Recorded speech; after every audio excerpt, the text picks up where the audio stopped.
FAST.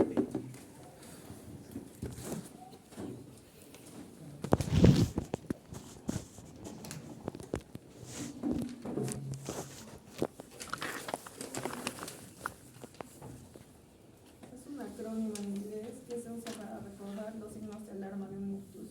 ¿Ya? F significa cara o face, A, arms o brazos, S, speech o habla, y T de time o tiempo. Perfecto. Entonces, todo paciente que venga con la cara doblada al hospital,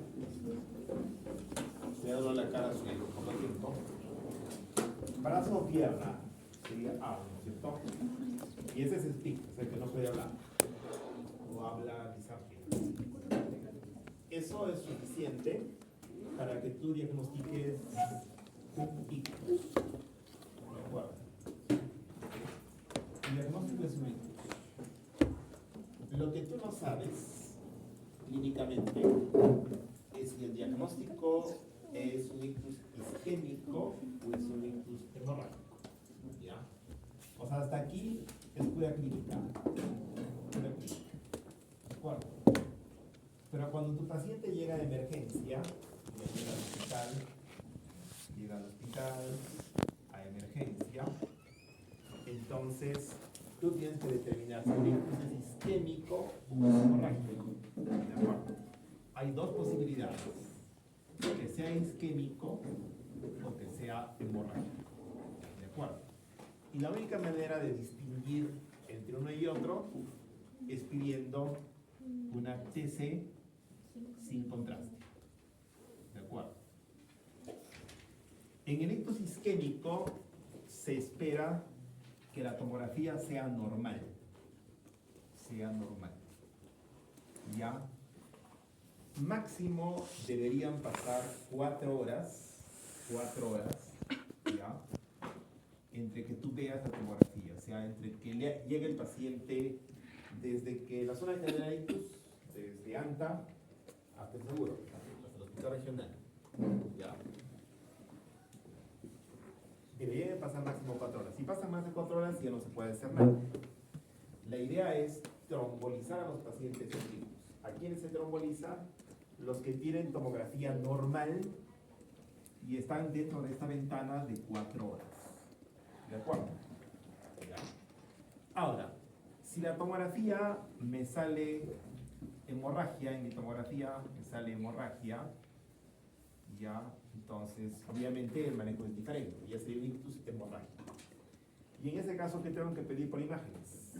Tengo que pedir una angio-TC. Una angio-TC, ¿de acuerdo? ¿Por qué? Porque, ¿qué sangra? Sangra un aneurisma, ¿ya? Sangra un aneurisma, sangra una malformación arteriovenosa, o a veces sangra una hemorragia hipertensiva, ¿no? Que no vamos a ver en tomo, pero se requiere que es la idea más o menos en el mundo de los ictus. ¿De acuerdo? Si el primer concepto es que los ictus, su diagnóstico es evidentemente clínico, el acrónimo en inglés es FAST. ¿De acuerdo? ¿Ya? Una vez que tengo el ictus, una vez que ya estoy diagnosticado de ictus, ya llegué al hospital, entonces, ¿para qué me van a pedir tomografía sin contraste? Para excluir hemorragia. Para eso pido una tomo sin contraste. Pero ¿qué pasa cuando estoy justo entre una zona, un límite, digamos, que son entre las 4 y las 6 horas? Entre las 4 y las 6 horas podría haber ya una zona muerta, como dice acá, muerto, ¿no? Tejido muerto, y esta zona que se llama penumbra. Y la penumbra es una zona que se puede salvar, pero para saber qué existe, ¿qué tengo que pedir? Tengo que pedir lo que se llama TC perfusión. Ya, TC perfusión. Eso hacemos nosotros en el hospital. Solamente cuando ya pasaron las 4 horas y dudamos, ¿no habrá todavía una penumbra para salvar? Hacemos eso. Y en todos los casos de ictus tenemos que hacer una ecografía doppler carotidio para ver el de las arterias del cuello, o sea, extracarotidas. Y de esta manera diferenciamos, ¿no? Quiénes van a trombólisis y quiénes ya no son para trombólisis. ¿De acuerdo? Entonces, si el paciente me llega con esta tomografía, estos son normales, ¿no? No hay nada. Si vemos, la línea media está al centro, los ventrículos están normales, los surcos están normales, esto está normal. Si llega el paciente así, normal, y estoy dentro de las 4 horas, lo trombolizo. Pero puede estar normal, pero ya han pasado ya 7 horas, ya no puedo hacer nada, ya no lo trombolizo. La tomografía todavía va a ser normal, ¿no? Recién se ve algo de infarto cuando han pasado 24 horas. ¿Y qué cosa vemos? Un edema citotóxico que compromete la sustancia blanquigris y que característicamente compromete un territorio de irrigación de una arteria cerebral, ¿no? Ya sea anterior, medio o posterior. ¿De acuerdo? Entonces, ojalá nosotros podamos difundir la idea en nuestras familias y en todo el mundo que cuando uno tiene un FAS, ¿ya? Tiene que ir al hospital. No hay martes, no hay ninguna tontería, ni sopa de culebra, nada. ¿De acuerdo? No tiene que ir al hospital. Y ojalá llegue dentro de las 4 horas. Y su posibilidad de salvar su funcionalidad es más o menos alta. Si bien es cierto, no en todos es exitosa la trombólisis, pero digamos en un 90% sí. ¿Ya? Y cuanto más pronto llega, la posibilidad de éxito siempre es mayor. Siempre es mayor. ¿De acuerdo? Entonces, el paciente tiene que llegar como esta tomografía, o sea, normal, nada. Todo limpio, así tiene que llegar al hospital. Normal y dentro de las 4 horas, ¿ya? Esta tomografía es normal, sin nada. Está bien. Existe una manera de ver un infarto muy temprano, con una resonancia magnética. Esta es una resonancia magnética con una secuencia que se llama DY, difusión, de velones. ¿Ya? De velones. Con una secuencia de difusión nosotros podemos ver un infarto muy temprano, como a los 20 minutos de producido. Pero eso no se usa en la práctica clínica rutinaria. ¿Ya? ¿Cuándo pedimos en el hospital? ¿Cuándo se nos malogra el tomógrafo? No tenemos tomografía. ¿Qué nos queda? Ya puse resonancia. Pero eso nos pasa, como en el seguro tenemos 2 equipos nosotros, nos pasa felizmente una vez al año. ¿Ya? Un día por año de repente. O a veces uno cada 3 años. Si eres salado y llegas ese día, ese es el problema. ¿De acuerdo? Entonces, si ustedes notan que cualquier paciente que ustedes estén atendiendo esté con problemas de un ictus, con un FAS, tienen que derivarlo a un hospital de adeveras. ¿Cuál es un hospital de adeveras? Uno que tenga tomografía, como el Lorena o el regional. El regional no, el Lorena no. El regional y el seguro. El Lorena es una posta grande, o sea, no... ¿Cómo manejar ese ictus si no tienes tomografía? ¿Cuánto tiempo pasaría? Y pues lo derivan todo ya, pero a las 6 horas ya. Y estás con tu brazo caído para siempre. Ya. Para siempre vas a caminar ahí, ¿no? Con tu pierna colgada para siempre. ¿De acuerdo? Entonces, pero eso se pudo evitar simplemente llegando al sitio adecuado y en el tiempo adecuado. Y para eso están ustedes, ¿no? Para saber dónde ir. Es como ir a un restaurante, ¿no? Uno tiene que saber dónde ir. Y para eso se pregunta, ¿verdad? Para no meter la mano. De saque, de arranque hay que salvar a los pacientes. Por eso en FAST, en time, tiempo es oro, ¿no? Y el tiempo son 4 horas. Apenas llega un paciente al hospital, nosotros en caso del seguro tenemos un sello enorme, le ponen la solicitud que dice código ictus, ya, enorme, y dice código ictus. Con código ictus, este paciente no va a esperar nada, ¿no? Simplemente tengo examen interno, tengo un código ictus, listo, tengo que decir, adelante. Si un paciente se acaba el estudio de ese paciente y entra rápido. Recuerden que la tomografía demora máximo 2-3 minutos por paciente, o sea, van a esperar poquito. Meten rápido a su paciente, rápido tiene que ver si no hay sangre, pues lo revisan rápido. Si hay sangre, ya cambia la historia, ¿no? Y es otra historia.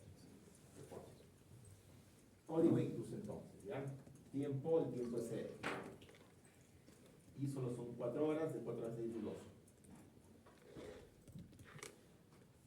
Bien. arteria se tapa, la clínica va a variar, ¿no es cierto? Los neurólogos van a hablar de hemiparesia, hipoestesia, mianopsia, agnosia y un montón de términos que ustedes tienen que saber, pero yo no, soy radiólogo, no necesito saber eso, ¿cierto? Por cultura, no sé cuántos términos sé, ¿no?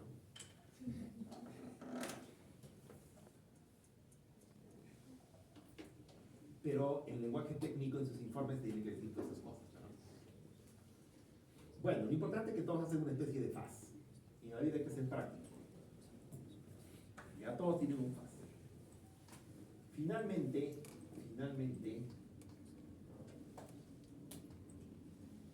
si es que ya han pasado 24 horas y el paciente llega con esta mancha negra, que es una pérdida de la diferenciación entre la sustancia blanca y gris. Acá no se ve sustancia blanca y gris, ¿no es cierto? Todo es como una bola y como una cuña en el interior de la cerebral izquierda. Este es un edema citotóxico. También el diagnóstico podría decir un ictus isquémico. Signos sonográficos de ictus isquémico parietal izquierdo en el territorio cerebral medio. Algo así. O simplemente edema vasogénico. Y punto. Miren cómo este edema tiene fuerza para desviar la línea media hacia la derecha. Cuando a veces esos infartos son muy grandes, a veces hay que destapar el cráneo, sabiendo también que el cerebro ya está muerto, o sea que nada se puede revertir. ¿Y qué pasa en un mes? Después de un mes. El cerebro muerto, pues sí que hemos dicho que se llama malasia o encefalomalacia. Esto es una encefalomalacia. La encefalomalacia característicamente tiene una densidad similar líquido, ¿no? Si cada líquido tiene 5, esto tendrá 8, 9 más o menos. Porque ya el cerebro se ha muerto, queda un hueco en la cabeza. ¿Ya? Aquí se han tenido las ideas, pensamientos, sentimientos, movilidad, un montón de cosas. Por eso tu brazo está caído y todo eso. Y esto va a quedar secuelado para siempre, ¿no? Porque son el cerebro muerto está. ¿De acuerdo? La gracia por eso es tratar de salvar la máxima cantidad de casos posibles, ¿no? Okay. Los infartos últimamente son de gente más joven también. Generalmente son cardioembólicos, por arritmias, embólicos, consecuencia de quimioterapias, por ejemplo, diferentes causas. Pero igual, en todos, si se diagnostica tempranos, por lo menos en un 90% se pueden salvar. ¿Okay? En cambio, cuando me piden tomografía, ya han pasado, cual sea los 10 minutos, y me diagnostican una hemorragia,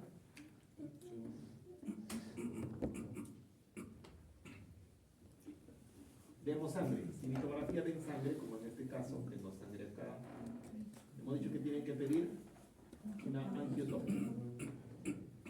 ¿Puede ser un aneurisma? Sí. ¿Puede ser un MAP? Sí.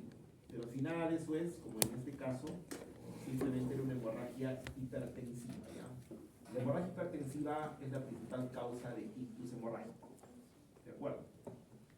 Los pacientes simplemente sangran por el cerebro porque su presión no está compensada. ¿Okay? Es trabajo de nosotros también, si tenemos pacientes hipertensos, lo que se llama, ¿qué le llaman los médicos clínicos a un paciente toma sus pastillas todos los días? ¿Qué se llama eso en medicina? Adherencia al tratamiento. Adherencia al tratamiento, ¿no es cierto? Adherencia al tratamiento. ¿Por qué se han diseñado tantos hipertensivos? ¿No? 10, 20, 30. O se han diseñado 10, 20, 30 antiinflamatorios. No todos son para todos, ¿no? O sea, no porque alguno puede ser el mejor, ese mejor no es para todos. ¿De acuerdo? Es como un pantalón. Yo les voy a poner un pantalón de una talla X y de una marca X a todos. No les va a dar a todos, ¿no? A algunos les va excelente, a otros no también. ¿Qué hay que hacer? Otra marca, simplemente. ¿De acuerdo? Entonces, por eso uno tiene una variedad de productos farmacológicos para que alguno de ellos le guste a tu paciente, tenga afinidad por el paciente, tenga adherencia al tratamiento. ¿De acuerdo? Si no, puedes perder tus pacientes así, con un infarto hemorrágico, por ejemplo.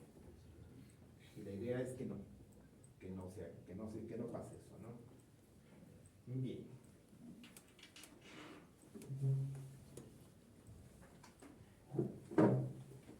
ahí con los ictus.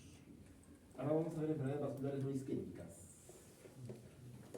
Anatomía normal, hay que saber un poquito de los MAP, un poco de los aneurismas. Trombótido no es bien raro, esto le dejamos para los radiólogos.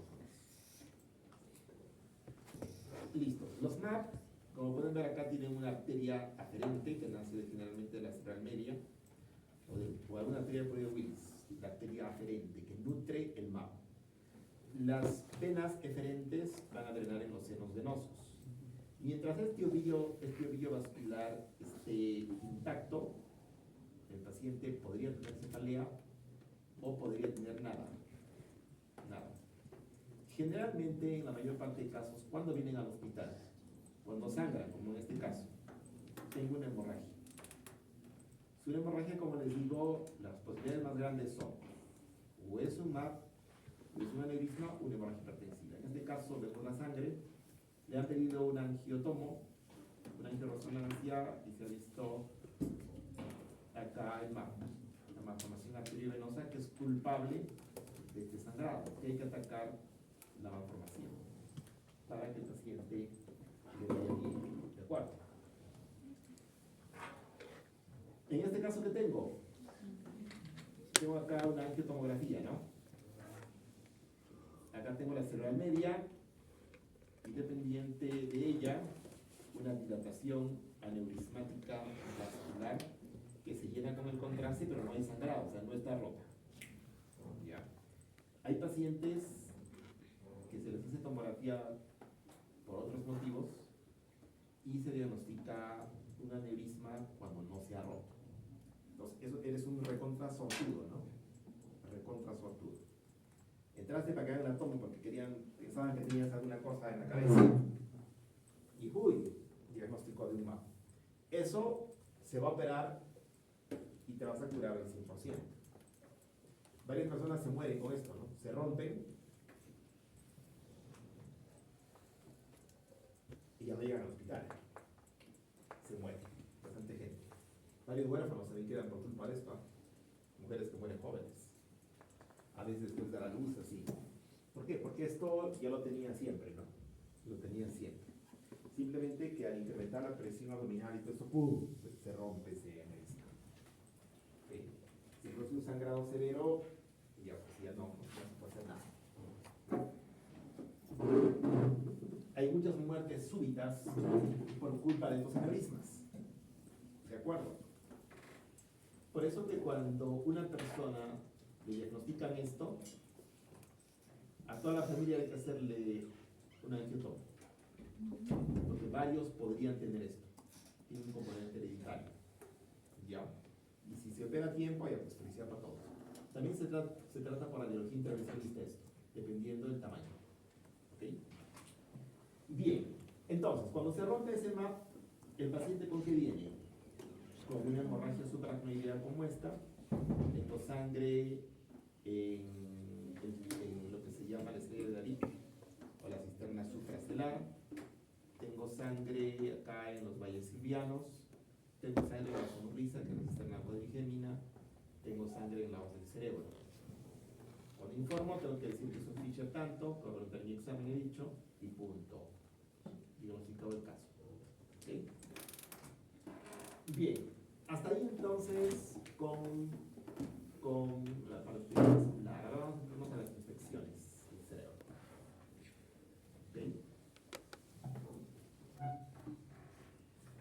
Infecciones.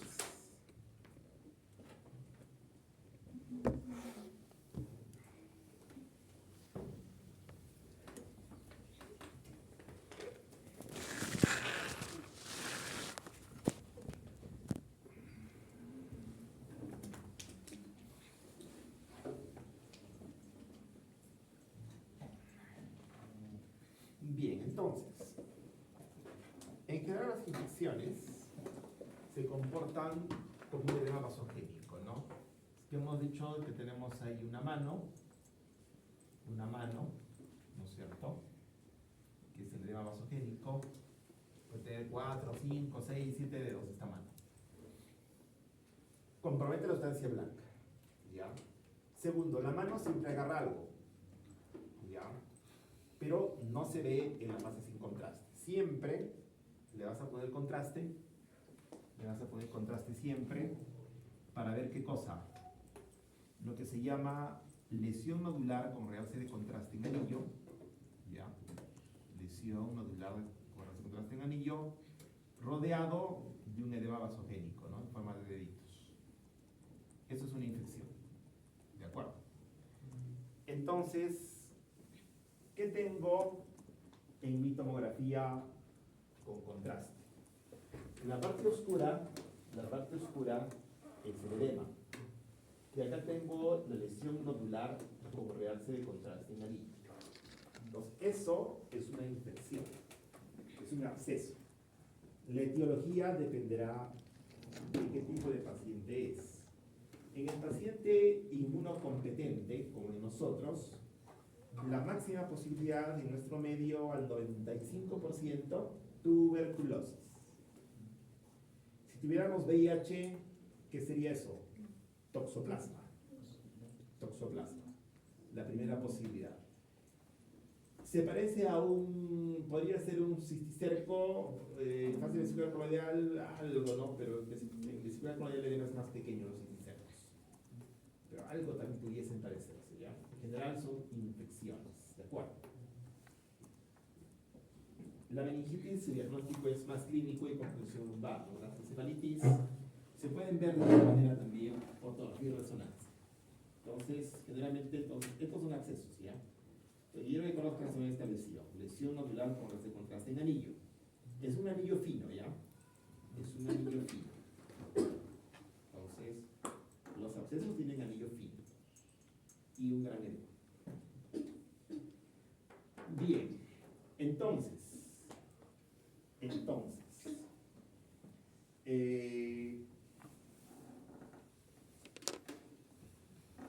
tengo un T2 y tengo una lesión blanca, hiperintensa. Acá tengo un T2 y tengo una lesión blanca, hiperintensa. Bueno, ya, le hemos puesto contraste. Los dos tienen el edema vasogénico. Acá está el edema vasogénico. Acá está el edema vasogénico. Le hemos puesto contraste. Los dos son anillos. Los dos tienen edema. Los dos son igualitos o no, casi igualitos, ¿no? Generalmente los abscesos tienen un anillo más fino, pero a veces casi son iguales. Gracias a Dios existe una secuencia maravillosa que se llama el DY, el doble, la difusión. En difusión, los abscesos restringen y se ven blancos o brillantes. Y los tumores, como las metástasis, tumores primarios, no restringen y se ven oscuros, negros. ¿De acuerdo? Obviamente yo quiero un método que me pueda distinguir un tumor de una infección, ¿no? Y gracias a Dios tengo la difusión, que es una maravilla. ¿Ya? Las almas blancas son abscesos, las almas negras son tumores. Y listo. Y uno ya se acuerda para siempre. Pero necesito ver un DY, una difusión, si no, estoy en problemas serios. Antes hacíamos espectroscopía. Actualmente se prefiere la difusión, que es más barato, lo mismo prácticamente que cualquier resonancia, y me permite diagnosticar con precisión un absceso de un tumor. ¿Okay? Lo que yo no sé, obviamente, es qué infección es y qué tumor es. ¿No es cierto? Para eso, ¿quién están? Los patólogos. El radiólogo tiene que llegar a decidir hasta qué es absceso o qué es tumor.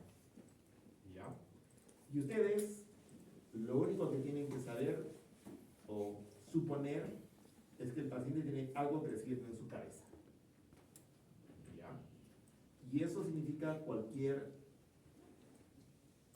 sintomatología o signo neurológico, generalmente de focalización, ¿no? De focalización. ¿Ok? La clínica va a ser variada, ¿no? Va a ser variada.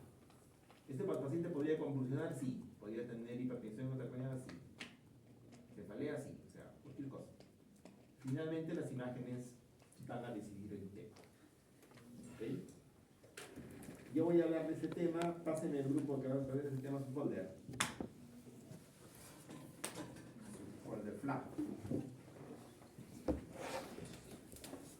Y los voy a interrogar.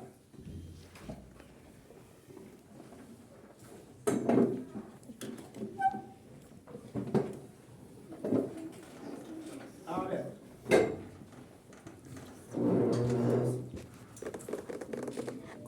Álvaro Orey. ¿Va?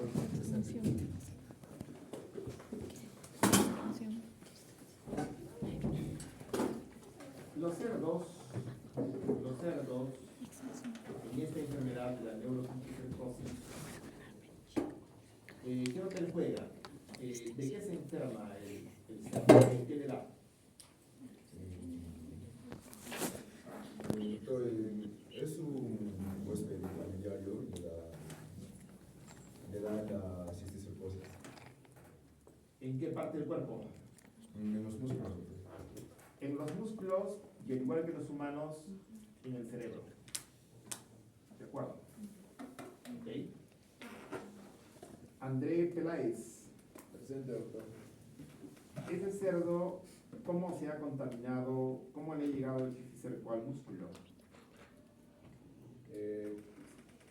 Cuando puede consumir heces de otro animal infectado.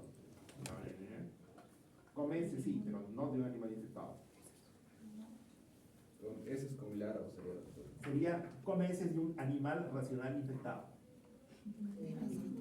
¿Quién es un animal racional? Los humanos. Los humanos, en los intestinos, ¿qué enfermedad hacen? Angie Peralta. Hacen la teniasis. Perfecto. Entonces, acá yo tengo, en este esquema, unas tenias. Unas tenias enormes, unas lombrices enormes ahí. Entonces, estas heces, como no en todo sitio de baño, van a parar, no sé, al piso, qué sé yo, y ese chanchito se va a comer estas heces, pero con estas larvas de tenia, y el cerdito va a ser en los músculos, teniasis, cisticercosis muscular o neurocisticercosis en el cerebro. ¿De acuerdo? Carla y Pérez. Presente. ¿Y cómo el humano logra tener la neurocisticercosis? Consumiendo la carne del cerdito infectado. No. Eso me estudiaba el ciclo pasado. No puede ser.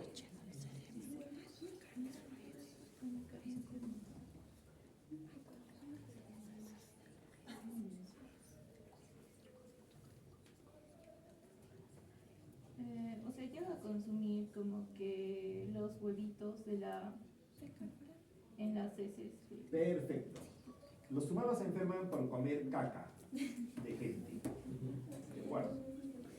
Entonces, cuando uno se va a Saya, acá, vecino de ustedes, acá de Coyana, una cuadra, entonces, te dan tu chicharrón con tu ensalada de hierbabuena con cebolla, limón, sal y pimienta. A esa ensalada está alineada con caca. ¿De acuerdo? Cuando tú comes esa ensalada, ¿qué puedes hacer si es que estuviera infectada con un paciente que tenga tenias? Si tú comes eso, eso va a pasar a tu intestino, si es que tu inmunidad no es muy buena, va a llegar obviamente por vía hematógena, puede ser en tus músculos y también en tu cabeza. O sea, tú vas a hacer neurocisticercosis. Por comer chicharrón no te va a pasar nada, porque el chicharrón es recontra quemado, ¿no? Recontra quemado, recontra dorado. O sea, ¿cuántos grados en el aceite? En la grasa. O sea, los humanos, ¿cuándo hacen teniasis? Cuando comen ceviche de cerdo. O sea, cuando comes carne cruda. ¿Por qué? Porque en el músculo, ¿quién vive? En el músculo, ¿quién está? En el músculo está la fase vesicular, están las vesículas vivas. Y tú te comes eso. No sé incluso qué platos habrá con carne semicruda, pero de alguna manera te llega.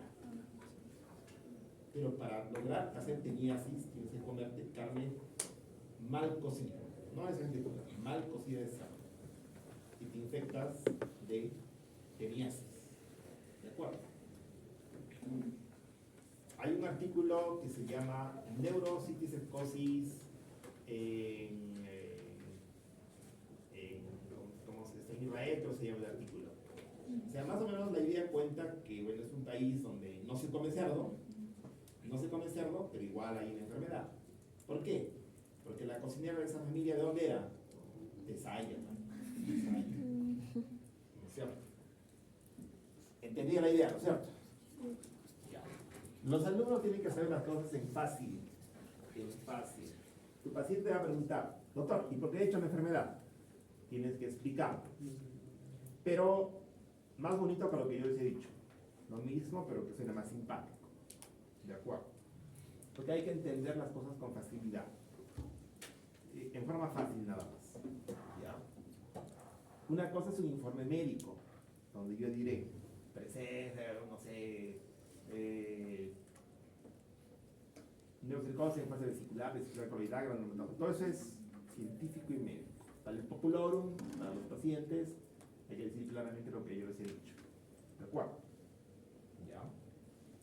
El tema que nosotros tenemos que ocuparnos es de la neurocisticercosis, que puede meterse ya sea en el espacio subaracnoideo o puede meterse en el propio parénquima cerebral.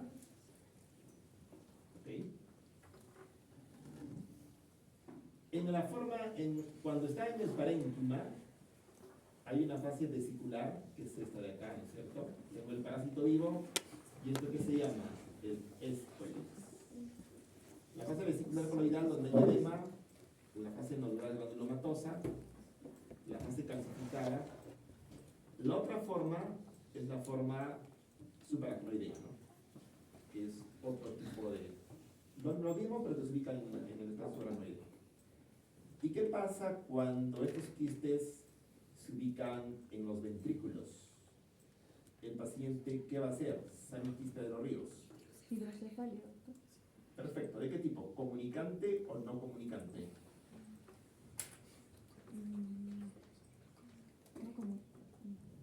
No comunicante. No comunicante. Perfecto. No comunicante. Si un paciente te podría venir hidrocefálico, o sea, con hipertensión endocraniana, náuseas, vómitos, por culpa del citicerco. Por eso cuando hay hidrocefalia, necesitas una imagen, ¿no? Necesitas imágenes. Para ver a ver si la hidrocefalia es por una causa tratable o no tratable. ¿Okay? Estadio vesicular. En el estadio vesicular se puede ver en tomo y resonancia. ¿Qué voy a ver característicamente? Voy a ver una formación quística porque es oscura, el líquido es oscuro en tomografía, con este puntito blanco que es el escolex. Fase vesicular.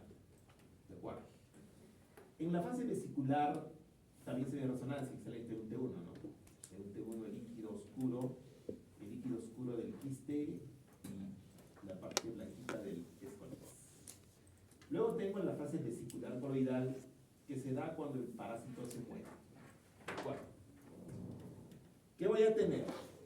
Miren aquí, este es un átomo con contraste. Tengo una lesión nodular con red de contraste en anillo, sin escolex.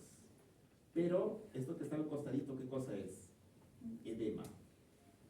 En la fase vesicular coloidal, el parásito se empieza a morir y aparece ahí una zona de edema. ¿De acuerdo? Acá tengo ya la fase calcificada, ¿no? Acá tengo la fase calcificada. ¿Ok? Entonces, en la vesicular coloidal ya no se ve escolex, lo que se va a ver es un edema periférico al quiste porque el parásito se ha muerto. Para ese momento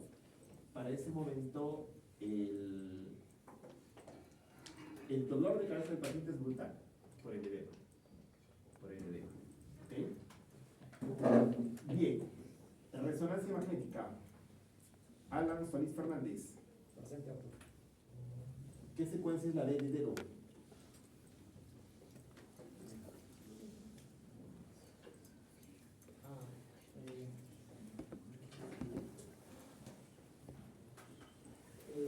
Sería la...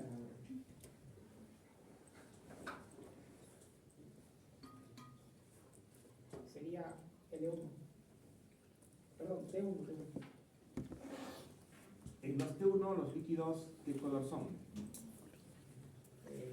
Negro. Negro. Perfecto. Y en este caso el líquido, Perdón, T2.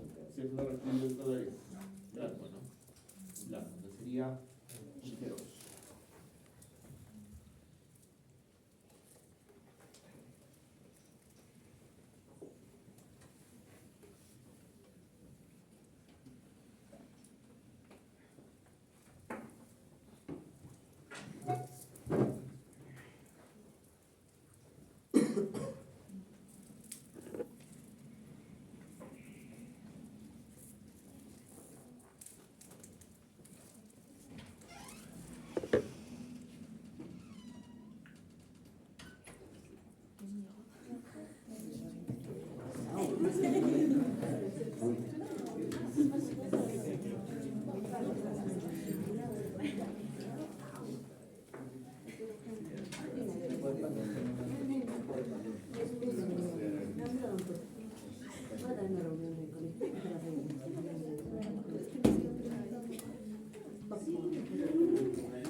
Yo normalmente se ponga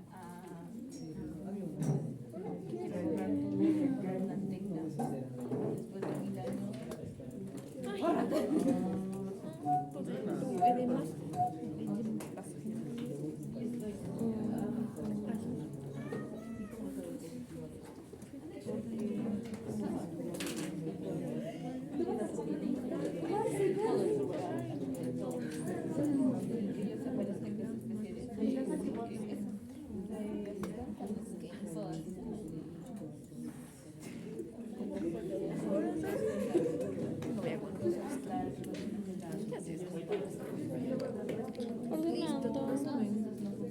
Sí, para solo anotar encima, sí.